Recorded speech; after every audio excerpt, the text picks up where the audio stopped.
Bueno, agradezco la invitación de la academia para participar eh, en esta sesión. Estaba recordando, esa primera ocasión fue el 26 de octubre del 2020, un día después del plebiscito de entrada. En realidad no sabíamos hacia dónde entrábamos, pero entramos con ese plebiscito. Voy al tema. Pronto se cumplirán 4 años de la verdadera prueba de resistencia y de paciencia a la que ha sido sometido el país como consecuencia de la compulsión constituyente que se apoderó del mundo político a partir de la revuelta de octubre de 2019 y que se tradujo en no pocos momentos en la búsqueda de un remedio para una enfermedad imaginaria. Chile no tenía un problema constitucional en marzo del 2018, cuando Michelle Bachelet le entregó el mando a Sebastián Piñera por segunda vez, y que pudiera haberse expresado, por ejemplo, en indefiniciones sobre el ámbito de acción de los poderes del Estado, limitaciones a las garantías individuales, trabas a la alternancia en el poder, procesos electorales defectuosos u otras falencias. Tampoco tenía tal problema en septiembre de 2019. Fue en octubre, cuando la ola de violencia, destrucción y pillaje descompuso la vida nacional y acentuó la degradación de la política. Fue entonces que las fuerzas opositoras intentaron cabalgar sobre la revuelta para cuestionar las bases de la institucionalidad con el fin de fortalecer sus propias expectativas de poder. El 12 de noviembre del 2019 tuvo lugar una de las peores jornadas de barbarie en las calles, lo que sirvió a los partidos opositores para proclamar que el reclamo constitucional era incontenible y debía abrirle paso a una asamblea constituyente. Vino entonces la negociación del día 15. Los partidos participantes no se preguntaron cuáles eran los bienes que querían proteger. Les bastó priorizar el sentido simbólico de cambiar la Constitución antes que sus contenidos. Así se produjo el acuerdo por la paz y la nueva Constitución, en el que gravitó decisivamente el apoyo del presidente Piñera al reemplazo de la Constitución. En los hechos, el mandatario abrió el cuestionamiento de las bases de la legalidad justo en medio de la ofensiva de quienes querían derrocarlo. Bajo las disposiciones de la actual Constitución han sido elegidos 8 presidentes de la República desde 1989. Ha habido, pues, 8 gobiernos cuya legitimidad está fuera de discusión. Con todo, el cuestionamiento del texto vigente fue visto como un buen caballo de batalla, incluso por la centroizquierda. El foco de la crítica fue la ilegitimidad de origen de la Constitución, aunque para que ello se pudiera hacer había que cerrar los ojos ante los cambios que experimentó el texto en el camino, negar de hecho que hubiera habido una transición democrática y no reconocer que el país había progresado tanto como lo hizo. ¿Qué legitimidad tiene entonces el orden constitucional bajo cuyas normas vivimos? No queda sino hacer una breve historia. El punto de partida fue, como sabemos, el plebiscito de 1988. Las fuerzas antidictatoriales aceptaron actuar dentro de una legalidad que cuestionaban, pero que visualizaron que podía convertirse en la vía de la apertura política. Tuvieron razón. Gracias al triunfo del no en el plebiscito del 5 de octubre de 1988, se crearon condiciones para avanzar hacia la paz y la libertad.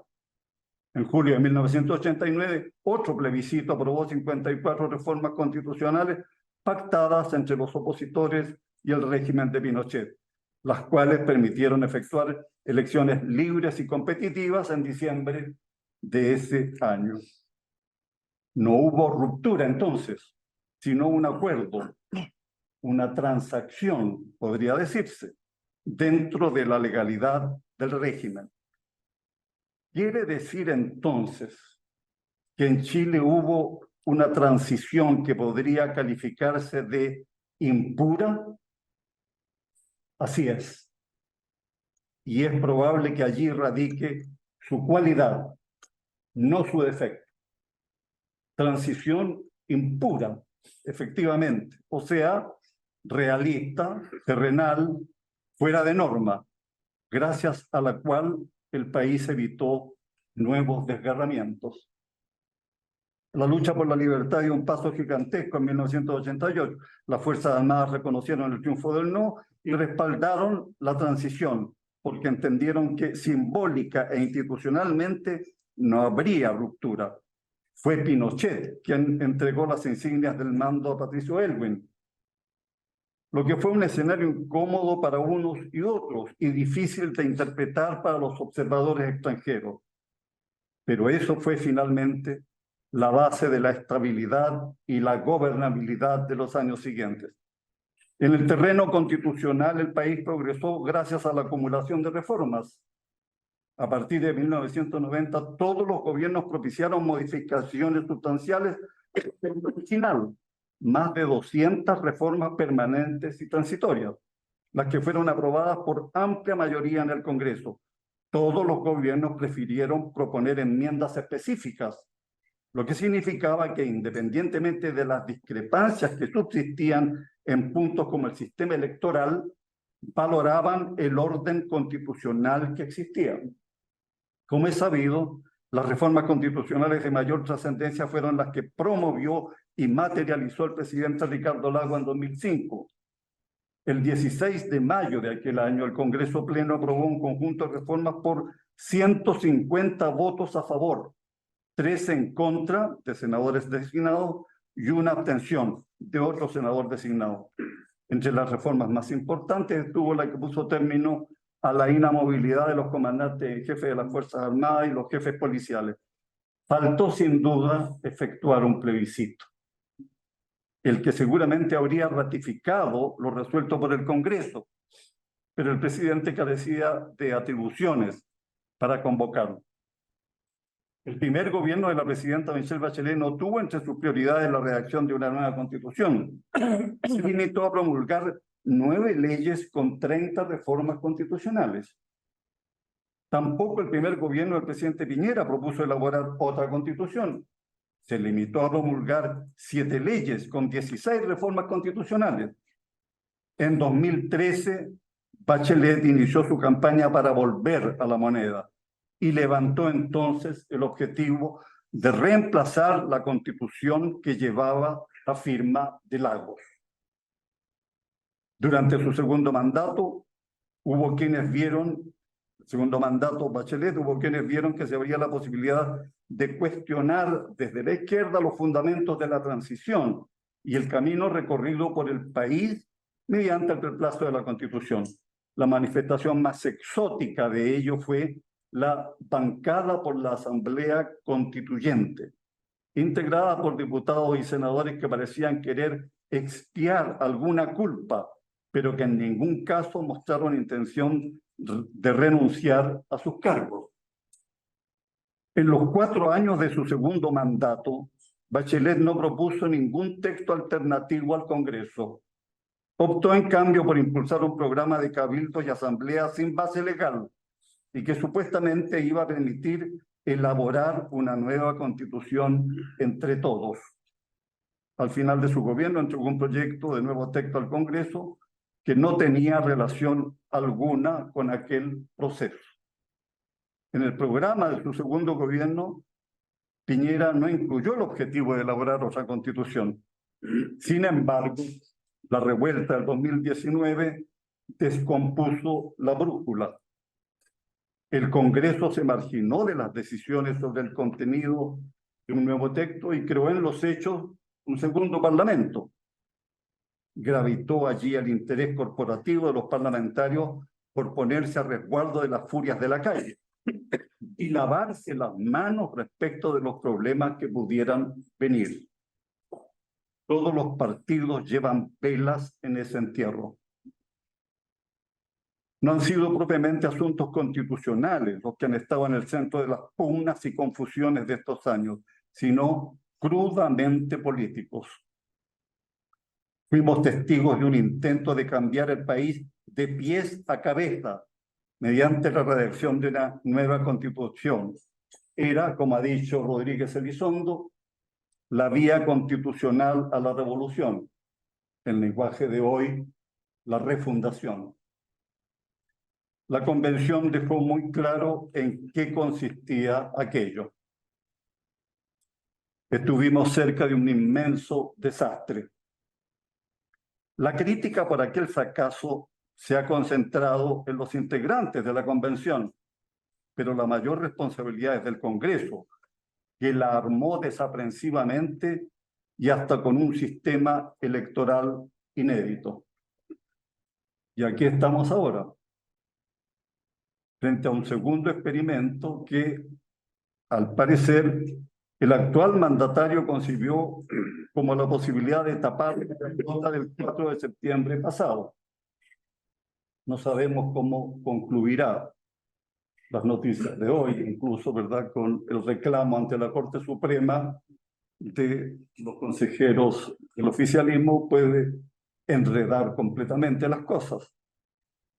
Las encuestas revelan que la cuestión constitucional está muy lejos de las preocupaciones fundamentales de la población, pero también que el proceso mismo no ha conseguido crear una corriente de confianza entre los ciudadanos, en lo que probablemente gravita el fastidio que provoca esta historia laberíntica y también la responsabilidad que se adjudica por ello a quienes están gobernando. En este periodo en que ha parecido que el país se convirtió en laboratorio, las libertades públicas afortunadamente no han sufrido merma. La alternancia en el poder no ha estado en duda. Todas las fuerzas políticas han desplegado su actividad sin coacción. Desde 2019, el año de la revuelta, el año del cuestionamiento del orden constitucional, ha habido elecciones de alcaldes y concejales, de gobernadores regionales, de senadores, diputados, de presidente de la República, además 2 plebiscitos y hace poco la votación para elegir al Consejo Constitucional, que está en funciones. País resistente tenemos. Ojalá que el actual proceso fructifique y que ello favorezca la renovación del pacto democrático respecto del cual ha habido tantas veleidades en estos años. Si finalmente, y por diversas razones, el nuevo texto no fuera aprobado en el plebiscito de fin de año, el país seguirá funcionando como lo hace hoy. Y será el Congreso, por fin, el que tendrá que hacerse cargo de encauzar el debate constitucional y estudiar las reformas aconsejables. Lo primordial es la lealtad con la democracia. Y como es sabido, ningún texto lo garantiza. Ha habido exceso de ilusionismo en esta materia. Una constitución puede estar bien concebida, pero no es un muro contra la insensatez y el frenesí. Incluso no impide que los demagogos y los aventureros lleguen al poder. La cuestión esencial es la solidez y la vitalidad del ethos democrático y ciertamente el compromiso con el Estado de Derecho que hace viable la vida en libertad. El problema mayor es, desde hace mucho tiempo, la degradación de la política, una de cuyas manifestaciones ha sido el asalto al Estado puesto de manifiesto por el escándalo del drenaje de millones de pesos a través de fundaciones manejadas por gente ligada al oficialismo. Hemos empezado a conocer un verdadero modelo de negocios a costa del Estado. Sobran las evidencias de que la democracia puede ser socavada desde dentro. Chile enfrenta grandes retos, necesita encontrar soluciones eficaces en terrenos como los de la salud, la educación, la seguridad pública, las políticas de infancia, el nivel de las pensiones. Todo ello exige crecimiento económico, adecuada focalización de los recursos, políticas públicas de ancha base. No habrá avances duraderos si prevalece el criterio de que si gobiernan los adversarios, todo está permitido en su contra. El país reclama grandes acuerdos que permitan reforzar la estabilidad y la gobernabilidad.